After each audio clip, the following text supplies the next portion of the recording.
Hey guys, welcome back to my channel. In this video I'm going to be showing you how to make this beautiful wire works. If this is something you would like to learn, please come along with me.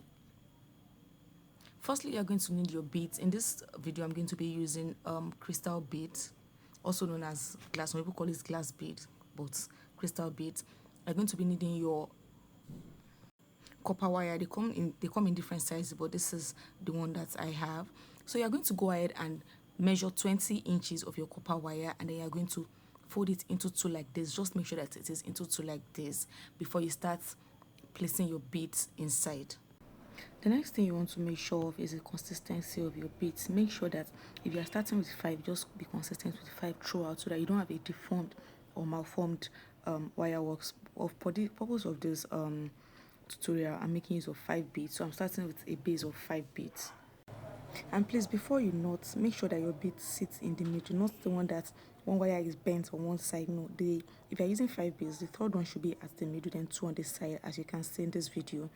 Then you're going to twist it. I did like 5 or 6 twists before I stopped, just to make sure that it's not too tight, because these wires are very they are not that durable. They are very flexible. So if you twist it too hard or too much, it might just end up breaking and you have to start all over again. So after doing that, now we have 2 separate wires. I'm going to go over and do the same thing on both sides.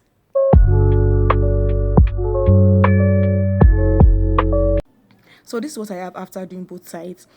You can use it like this, but if you want it to be longer, you just twist like 5 or 6 times like I did the other time, and then have both sides. Do it again. Repeat the process as much as you want, as long as you want it to be. It can be any length. So this is what it looks like after I was done doing it. Can you see how beautiful and simple it looks? It's just very simple and straightforward. So make sure to twist the lower part so that it doesn't get to loosen up, and again, don't twist it tightly. So this is what my wire work looks like. If you like to see something like this, if you'd like to see more of this on this channel, please hit that subscribe button, give this video a like, and drop a comment under this video. If you have any questions for me or any requests, feel free to drop it in the comment section. Tell a friend to tell a friend to tell a friend. I'll see you guys in my next video. Bye.